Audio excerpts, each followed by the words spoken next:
For decades, the music industry followed a single, unwritten rule. The loudest record on the radio always won.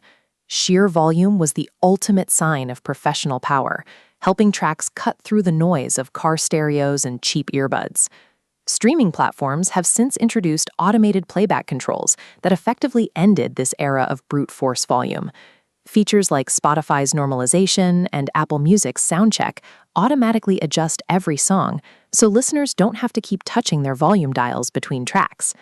Today, many indie artists see the streaming target of -14 Lufs and treat it as a mandatory creative law. Producers often find themselves aggressively compressing and limiting their tracks, focusing entirely on hitting that specific number on the meter. Even when they hit the target perfectly, the result is often incredibly disappointing. Compared to massive commercial hits, these tracks sound smaller, thinner, and lose the punch that makes a song feel alive. Following the platform's exact loudness target blindly often results in a massive loss of emotional impact. Understanding why this happens requires looking at the gap between how a machine measures a signal and how a human being actually hears it.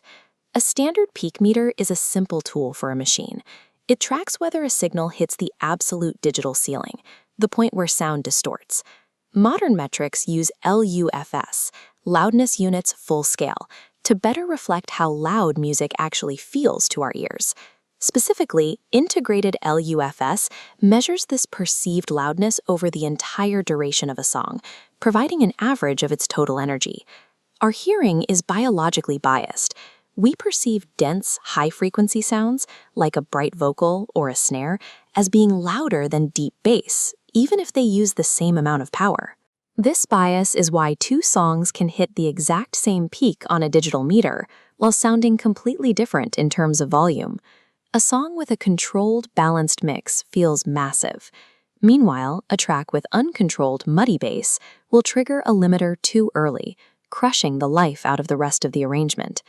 Reaching a competitive loudness level is a byproduct of a balanced mix working in harmony with human biology, rather than a setting on a plugin. Beyond the mix itself, a master has to survive the physical process of being converted into the files we actually stream. This is where true peak measurement acts as an essential safety net for digital audio.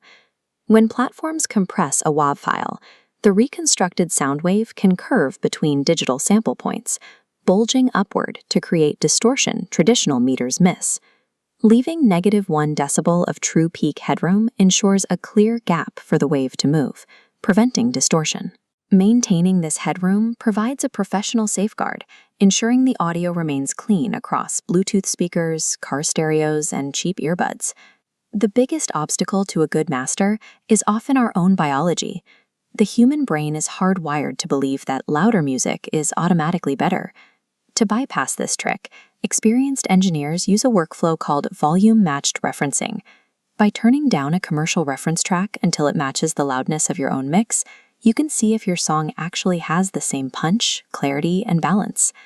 The -14 LUFS metric serves as a playback reality check. It offers a way to predict how the song will handle the algorithm once the volume is reduced.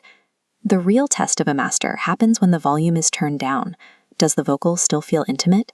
Does the chorus still lift? Modern mastering focuses on translation. The goal is to preserve the human performance so it connects with the listener, regardless of the algorithm managing the volume.